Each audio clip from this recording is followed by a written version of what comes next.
여러분, 우리가 어떤 일을 계획하고 또 진행을 하다 보면 그 일이 계획하고 준비한 대로 잘 풀려나가서 일사천리로 진행될 때가 있죠. 그런데 어떤 때는 원하지 않는 그런 장애물과 또 방해 요소 때문에 일이 잘 풀리지 않고 어떻게 해야 될지 막막할 때도 있습니다. 그래서 어떤 때는 처음에 계획했던 의도와 본질을 잊어버리고 엉뚱한 방향으로 나아갈 때도 있습니다.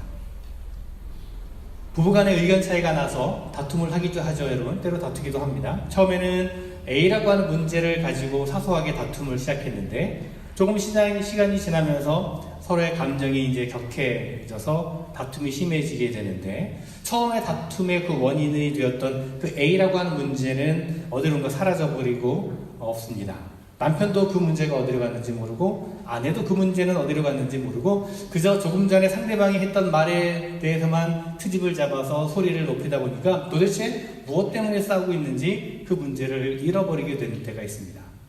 그래서 그 다투게 되는 원인을 거슬러서 찾아가 보았더니 이렇게 심하게 다툴 일이 아니었는데, 그만 중간에 뭔가 잘못되어서 원래 시작했던 그 싸움의 원인은 어디론가 사라져버리고 엉뚱한 다른 문제를 가지고 감정이 격해져서 심하게 다투게 되는 그런 경우들이 있습니다. 저희 집 얘기가 아니라 다른 집이 그렇다는 겁니다. 그런 분들이 계시더라는 거죠. 여러분은 그렇지 않으실 겁니다. 이렇게 우리가 무슨 일이든지 그 일이 순조롭게 잘 진행이 되다가 그 일이 더 이상 진행이 되지 않고 꼬이기 시작하면 그 일의 근본으로 돌아가야 합니다. 오래전에 어느 코미디 프로그램에서 본 장면인데요. 어떤 사람이 장례식장에 와서 막 통곡을 하면서 옵니다. 얼마나 안타깝게 울고 있는지. 근데 한참 울고 나더니 지금 누가 죽었습니까? 라고 묻는 그런 장면이 있었습니다. 아주 오래된 코미디의 그런 장면이 있었습니다. 장례식장에 왔으면 당연히 지금 누가 돌아가셨는지를 알고 안타까워서 울어야 되는데, 한참 울고 나서는 한다는 말이 누가 돌아가셨습니까? 라고 묻는다면 도대체 앞뒤가 맞지 않는 것이죠. 여러분, 우리가 어떤 일을 하든지 그 일이 잘 풀리지 않고 어긋나기 시작했을 때, 자꾸만 그 일이 꼬여만 갈 때 그 일을 해결할 수 있는 방법이 있습니다. 그 방법이 무엇이냐 하면 그 일이 시작되었던 처음으로 돌아가는 것입니다. 그 일을 하다가 문제가 생기면 그 문제가 왜 일어났는지 그 처음에 일어났던 원인으로 돌아가야 합니다. 무엇이 잘못되었을까? 왜 이렇게 풀리지 않는 것일까? 하고 다시 원점으로부터 돌아가 시작하면 됩니다. 이것이 때로 시간 낭비처럼 보이고 쓸데없는 일 같이 보이겠지만, 풀리지 않는 자리에서 계속해서 맴돌고 엉뚱한 길로 가는 것보다는 처음 시작했던 원점으로 다시 돌아가서 차근차근 시작하면서 다시 한번 마음을 다잡고 제대로 하게 되면 실패했던 지점에 이르더라 할지라도 그 실패를 딛고서 더 앞으로 나아갈 수 있는 것이 바로 이 일을 해결하는 방법 가운데 하나입니다. 여러분, 미궁이라는 말 아시죠? 미궁. 미궁에 빠지다라는 말 들어보셨죠? 흔히 미로라고 이제 부르기도 합니다. 그리스 로마 신화에 이런 얘기가 나옵니다. 그리스 남쪽에 크레타라고 하는 섬이 있었는데요. 이 크레타 섬에는 미노스라고 하는 왕이 살고 있었습니다. 이 미노스 왕이 사람을 시켜서 미궁을 만들게 됩니다. 미로를 만들었습니다. 그 미로는요, 한번 들어가면 아무도 찾아 나오지 못하는 아주 그냥 복잡한 미로였습니다. 심지어 이 미로를 설계해서 만든 사람조차도 이 미로 속에 들어갔다가 빠져나오지 못할 정도였습니다. 그런데 이 미노스 왕이 왜 미로를 만들었느냐 하면 이 크레타 섬에 괴물이 살았는데, 괴물 사람이었어요. 괴물 사람. 이 괴물은 식인 괴물이어서 날마다 사람을 잡아먹었습니다. 우리 같으면 괴물을 그냥 죽여버리면 될 것 같은데, 골치 아프게도 이 괴물은 미노스 왕의 아들이었습니다. 어떻게 그럴 수 있는가? 그냥 고민하지 마시고 그냥 신화니까 그냥 그렇게 이야기로 들으시면 됩니다. 아무튼 자기 아들이니까 괴물이 되었어도 차마 죽일 수는 없고, 그래서 미궁을 만들어서 그 안에 가두어 두게 됩니다. 그러니까 이 괴물이 탈출을 하려고 해도 도저히 나올 수가 없는 것이죠. 그렇게 갇혀있는데, 또 갇혀있다 하더라도 먹을 것은 줘야겠기에 사람들을 식인 괴물이니까 사람들을 먹어야 되니까 자기 나라 사람들은 줄 수 없어서 옆에 아테네 사람들을 잡아다가 미궁에 넣어 주었습니다. 아테네는 당시 굉장히 약소국이었습니다. 그 미궁 속에 던져진 사람은 나오지도 못하고 그 안에서 결국 그 속에서 괴물에게 잡혀먹고 말았습니다. 자, 그렇게 계속해서 미노스 왕이 아테네에 와서 사람들을 잡아가니까 아테네에 테세우스라고 하는 왕자가 있었는데, 이 왕자는 자기 나라 사람들이 잡혀가는 것을 참을 수가 없어서 내가 그 미궁 속에 몰래 따라 들어가서 그 괴물을 없애야겠다라고 생각을 하고 그 잡혀가는 사람들 가운데 틈에 끼어서 쫓아갔습니다. 그리고 미궁 속에 이제 들어가게 되는데, 그때 이제 미노스 왕의 딸이 있었는데, 이 공주가 아테네에서 잡혀온 사람들 보다가 테세우스 왕자를 보게 되고 그만 사랑에 빠지게 되었습니다. 이 공주가 테세우스 왕자에게 찾아갑니다. 그리고는 왕자에게 실이 감긴 실타래를 하나 줍니다. 그러면서 당신이 미궁에 들어가면 다시 나올 수 없게 되니까 미궁에 들어갈 때 이 실타래의 끝에 실을 들어가는 입구에 묶어두고 이거를 풀으면서 들어가십시오. 그러면 살아올 수 있습니다. 그렇게 말해줬습니다. 그래서 이 왕자가 그 실타래를 가지고 들어갑니다. 왕자는 들어가서 괴물을 죽이게 되고, 그리고 사람들을 데리고 다시 밖으로 나오게 되는데, 실타래를 잡고서 그 실을 잡고 거슬러 올라가서 다시 미궁 밖으로 나오게 되었다는 것입니다. 그런데 이전 사람들은 미궁 속에 들어갔다가 나오지 못했습니다. 왜냐하면 그 시작한 곳을 찾지 못하고 잊어버렸기 때문이죠. 그러나 이 왕자는 실타래의 끝에 실을 그 실을 입구에다 묶어놓았기 때문에 처음이 어디인지를 알았기 때문에 다시 밖으로 나올 수가 있었던 것입니다. 사진을 먼저 보여주는데, 저희 어머니가 바느질을 굉장히 좀 잘하셨어요. 바느질 할 때 필요한 것이 실이죠. 제 어릴 적 기억에는 항상 어머니가 저를 데리고 시장에 가서 실을 이렇게 이런 실타래를 이렇게 사오셨습니다. 뭐 지금처럼 잘 포장이 된 것도 아니었고 실 뭉치를 팔았습니다. 이것을 실타래라고 부르는데, 그 실타래를 사서 이제 집으로 와서는요 사용하기 좋게 이제 실을 잘 감아 놔야 됩니다. 다시. 그래서 어머니는 막대기나 뭐 종이를 이렇게 말아서 실패를 만드셨는데, 그러면 제가 이제 실타래 양손에 실타래 끼워서 놓고 어머니가 실을 가지고 이제 감으셨습니다. 그런데 실을 감다가 때로는 이제 어느 순간 그 감아지는 것이 잘못되어서 더 이상 계속 감을 수 없게 되기도 했습니다. 실타래가 엉킨 거죠. 그러면 어머니께서는 그 감던 실패를 가지고서 그 실의 끝을 따라서 제가 잡고 있는 그 실타래를 사이에 넣었다 뺐다 하시면서 어느 순간인가 다시 엉켰던 그것을 푸는 것을 푸시고 다시 실을 감으셨던 그런 기억이 저에게 있습니다. 실타래가 엉켰을 때 그것을 푸는 제일 좋은 방법은 뒤로 거슬러 가며 원점으로 돌아가는 것입니다. 거슬러 올라가는 거죠. 어디가 엉키게 되었는지, 이 실의 끝이 어디에 있는지를 찾아가면 되는 것입니다.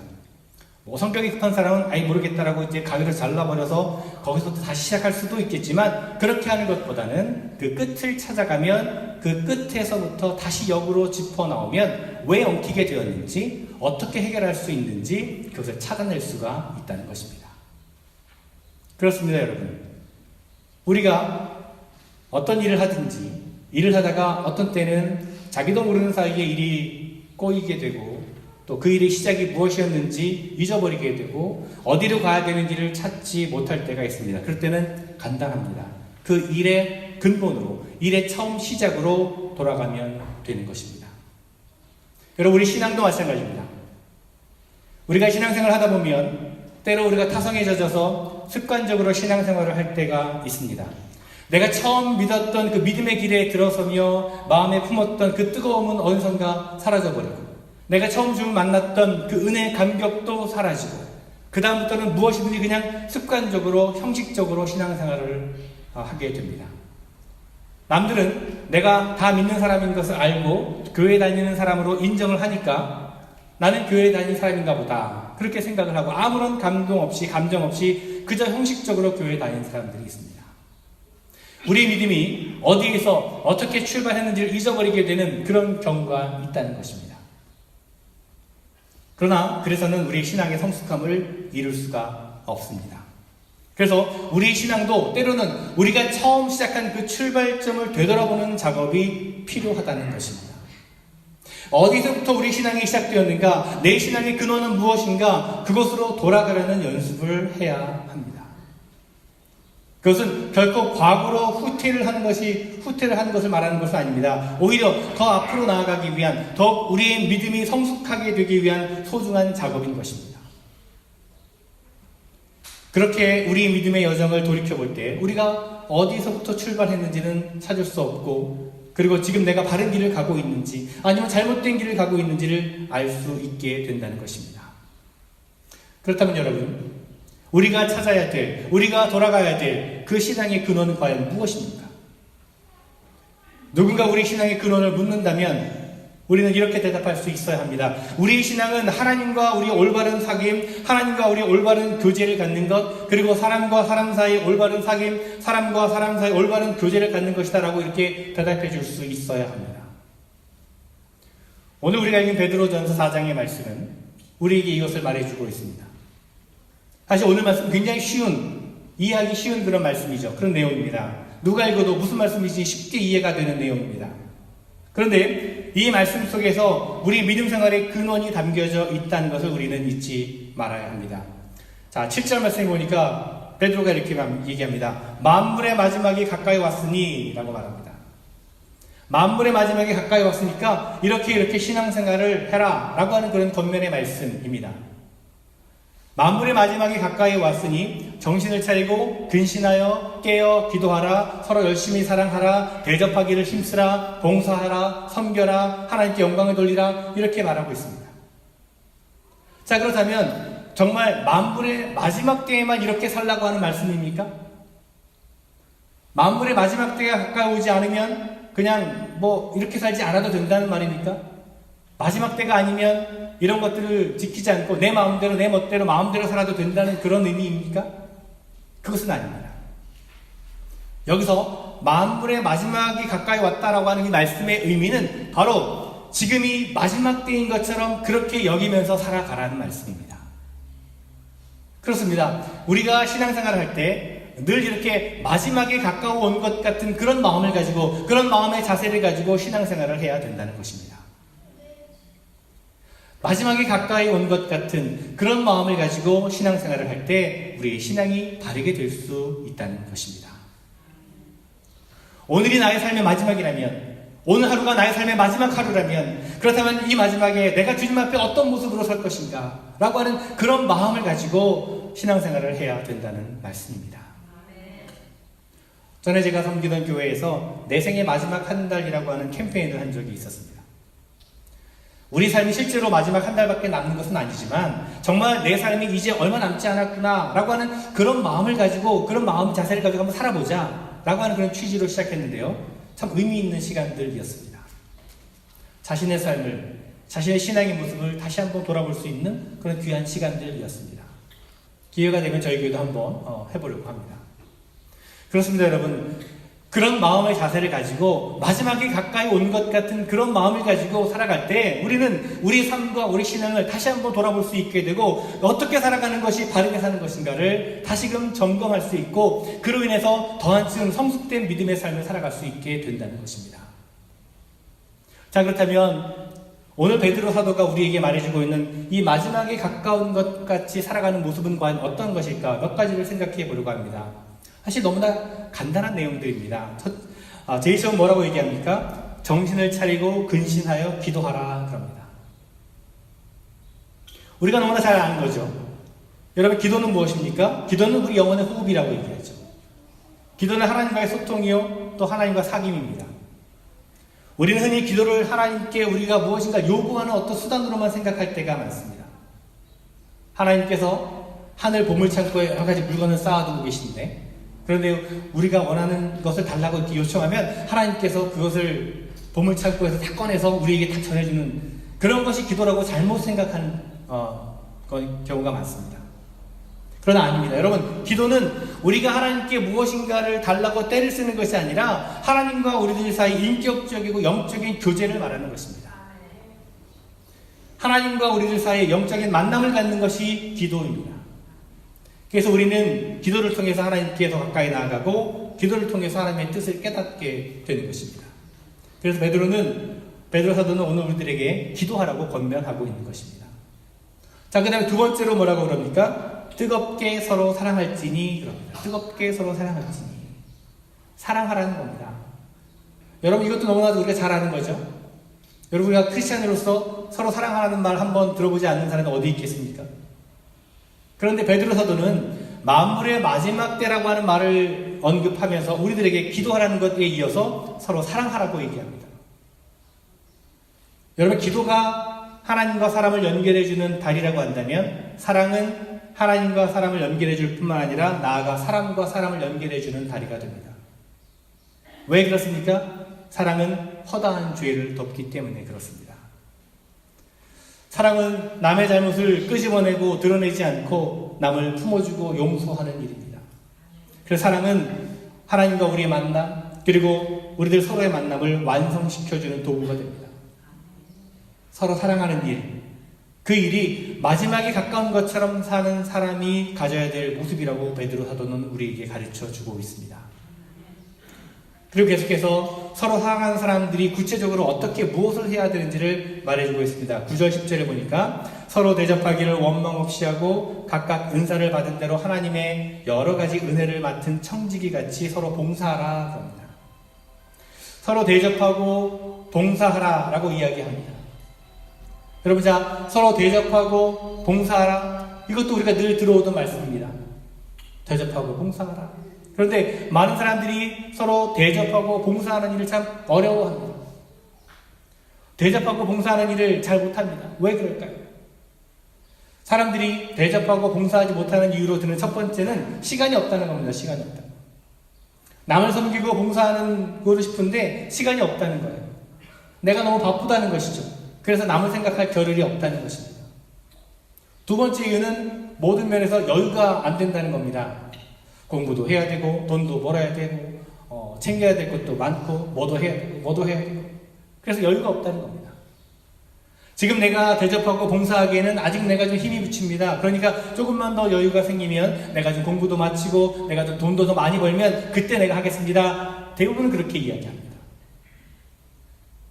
그렇지만 여러분 지금 우리의 삶이 마지막 때인 것처럼 그렇게 살아간다라고 한다면 그런 마음을 가지고 살아간다면 대접하고 봉사하며 섬기는 것은 우리가 시간이 있을 때 우리가 여유가 있을 때 여력이 있을 때 하는 것이 아니라는 것을 알게 됩니다. 시간이 남아서 경제적인 여유가 좀 있어서 봉사하고 섬긴다 그렇게 생각해서는 안 된다는 것입니다. 구약성경에서 이야기하고 있습니다. 하나님께 제사 드릴 때, 예물을 드릴 때 무엇으로 드리라고 했습니까? 처음 열매를 드리라고 했습니다. 처음 열매 가운데서도 가장 좋은 것으로 드리라고 했습니다. 내가 먼저 가지고, 내가 먼저 먹고, 내가 먼저 이익을 보고 남는 것을 가지고 하나님께 드리는 것은 하나님께서 기뻐하시지 않는다는 것입니다. 먼저 하십시오. 남는 시간에 남은 것으로 하는 것이 아니라 먼저 대접하고, 먼저 섬기고, 먼저 봉사하고, 먼저 헌신하는 그런 여러분 되었으면 좋겠습니다. 오늘 말씀 보니까 은혜를 맡은 청지기 같이 봉사하라고 그랬습니다. 우리는 모두가 다, 여러분은 모두가 다 하나님의 은혜를 맡은 청지기들입니다. 청지기는 누구입니까? 주인의 의도와 주인의 목적에 따라서 일을 하는 것이 청지기의 역할입니다. 충성스러운 청지기가 되기 위해서는 각각 받은 은사대로 봉사해야 합니다. 여러분 기도하십시오. 여러분 서로 사랑하십시오. 여러분 서로 섬기고 봉사하십시오. 이거 어떻게 할 줄 모르는 사람 아무도 없을 것입니다. 이렇게 말하는 분들도 있겠죠. 난 지금 기도 잘하고 있는데, 난 지금 사랑 잘하고 있는데, 난 지금 열심히 섬기고 봉사하고 있는데 무슨 말씀이십니까? 라고 하는 분들도 있을지 모르겠습니다. 그런데 여러분 우리가 정말 냉철하게 우리 자신을 한번 돌아보자는 겁니다. 내가 정말 간절히 기도하고 있는가? 내가 정말 뜨거운 마음을 가지고 기도하고 있는가? 정말 하나님과 올바른 영적인 교제를 위해서 내가 온전히 기도하고 있는가? 또 내가 얼마나 뜨겁게 사랑하고 있는가? 내가 얼마나 남을 용서했는가? 아니면 내가 얼마나 진심으로 용서를 구했는가? 섬김과 봉사, 정말로 내가 마음 가운데 우러나오는 정말 자원하고 기쁜 마음을 가지고 섬기고 봉사했는가? 소리만 요란한 것은 아니었는가? 내가 묵묵히 내 맡은 일을 최선을 다하고 있는가? 여러분 우리 자신의 모습을 한번 돌아보자는 것입니다. 진지하게. 마지막으로 베드로 사도는 우리의 이런 삶을 살아가는 궁극적인 목적이 무엇인지를 가르쳐주고 있습니다. 그것은 바로 하나님의 영광을 위해서라는 것입니다. 그렇습니다, 여러분. 우리 크리스찬들의 궁극적인 삶의 목적은 바로 하나님의 영광을 이 땅 가운데 드러내는 데 있는 것입니다. 나를 드러내는 것이 아닙니다. 내 모습을 드러내는 것이 아닙니다. 내가 이렇게 열심히 한다고 세상에 알리는 것이 아닙니다. 내 기도가 이렇게 유창하고, 내가 이렇게 선한 일을 많이 했고, 내가 이렇게 열심히 대접하고 봉사했는데, 그런 나의 모습을 드러내는 것이 아니라, 우리의 삶의 목적은 바로 하나님을 드러내고 하나님께 영광을 돌리는 일이라는 것입니다. 여러분, 마지막이 가까운 것처럼 살아가는 것, 오늘 하루가 내 삶의 마지막 날인 것처럼 살아가는 것은 이렇게 냉철하게 우리의 신앙을 돌아보자는 것입니다. 우리가 처음 신앙생활을 할 때 품었던 그 감격을 가지고 계속해서 뜨겁게 기도하고 사랑하고 열심히 봉사하고 섬기고 있는가를 돌아보자는 것입니다. 나를 드러내는 것이 아니라 하나님의 영광을 위해 살아가고 있는가를 다시금 점검해 보자는 것입니다. 그러는 가운데 우리 신앙이 무엇인가 잘못된 것이 발견된다면 엉킨 실타래의 처음을 찾아가듯이 그 처음으로, 그 근원으로 돌아가서 다시 바로잡을 수 있어야 한다는 것입니다. 여러분, 우리의 뜨거웠던 신앙의 처음으로 다시금 돌아갈 수 있는 용기가 우리에게 필요한 줄 압니다. 우리 신앙의 여정 가운데 이런 반성과 회복이 있기를 간절히 바랍니다. 여러분, 정신을 차리고 근신하여 기도하시기 바랍니다. 열심히 사랑하시기 바랍니다. 대접하고 봉사하기를 기쁨으로 또 은혜를 맡은 청지기 같이 하시기 바랍니다. 너무나 쉬운 일인데, 너무나 단순한 길인데, 바라기는 여러분, 이 단순한 길에서 우리가 벗어나지 않고 굳게 서 있었으면 좋겠습니다. 그래서 정말 자랑스럽고 충성된 하나님의 일꾼, 하나님의 영광을 위해 살아가시는 여러분 모두가 되시기를 간절히 주님의 이름으로 축원을 드립니다. 기도하시나.